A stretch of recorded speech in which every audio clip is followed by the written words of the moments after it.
सच मुच होने वाली, वो सचमुच होने वाली क्या है? और तुमको क्या मालूम है कि वो सचमुच होने वाली क्या है? वही खड़खड़ाने वाली जिसको समूद और आद दोनों ने झुटलाया।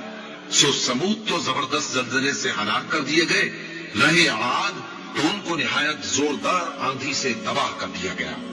अल्लाह ने उसको 7 रात और 8 दिन उन पर चलाए रखा। तो ऐ मुखातब, तू उन लोगों को उसमें इस तरह गिरे हुए देखता जैसे खजूरों के खोखले तने। फिर क्या तू उनमें से किसी को भी बाकी देखता है? और फिरौन और जो लोग उससे पहले थे और वो जो उल्टी हुई बस्तियों वाले थे, सब गुनाह के काम करते थे। सो उन्होंने अपने परवरदिगार के पैगंबर की नाफरमानी की, तो अल्लाह ने भी उनको बड़ा सख्त पकड़ा।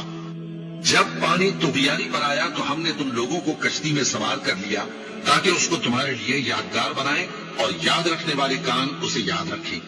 फिर जब सूर में एक बार फूंक मार दी जाएगी और जमीन और पहाड़ दोनों उठा लिए जाएंगे, फिर एक बार ही तोड़ फोड़ कर बराबर कर दिए जाएंगे, तो उस रोज हो पड़ने वाली यानी क़यामत हो पड़ेगी और आसमान फट जाएगा, तो वो उस दिन कमजोर होगा और फरिश्ते उसके किनारों पर होंगे और तुम्हारे परवरदिगार के अर्श को उस रोज 8 फरिश्ते अपने ऊपर उठाए होंगे। उस रोज तुम लोग सब पेश किए जाओगे इस तरह कि तुम्हारी कोई पोशीदा बात छुपी ना रहेगी।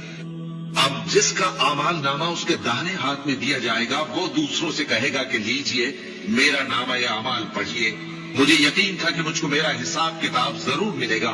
बस वो शख्स मन माने ऐश में होगा, यानी ऊंचे बाग में जिसके मेवे झुके हुए होंगे। उनसे कहा जाएगा कि जो आमाल तुम अय्याम गुज़श्ता में आगे भेज चुके हो, उनके एवज मजे से खाओ और पियो। और जिसका नामा या अमाल उसके बाईं हाथ में दिया जाएगा, तो वो कहेगा, ऐ काश मुझको मेरा अमाल नामा न दिया जाता और मुझे मालूम न होता कि मेरा हिसाब क्या है।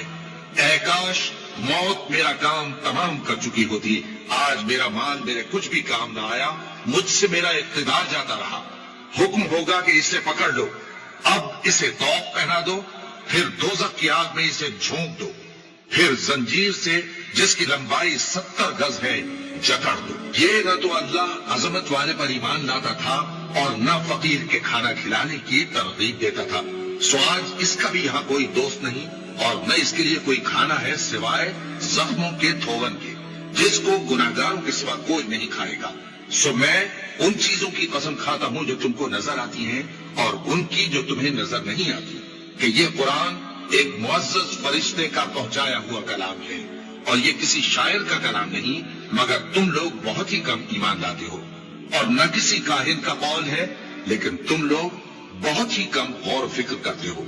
ये रब्बुल आलमीन का उतारा हुआ है। और अगर ये पैगंबर हमारी निस्बत कोई बात झूठ बना लाते तो हम इनका दाहिना हाथ पकड़ लेते, फिर इनकी रगे गर्दन काट डालते, फिर तुम में से कोई हमें इससे रोकने वाला न होता।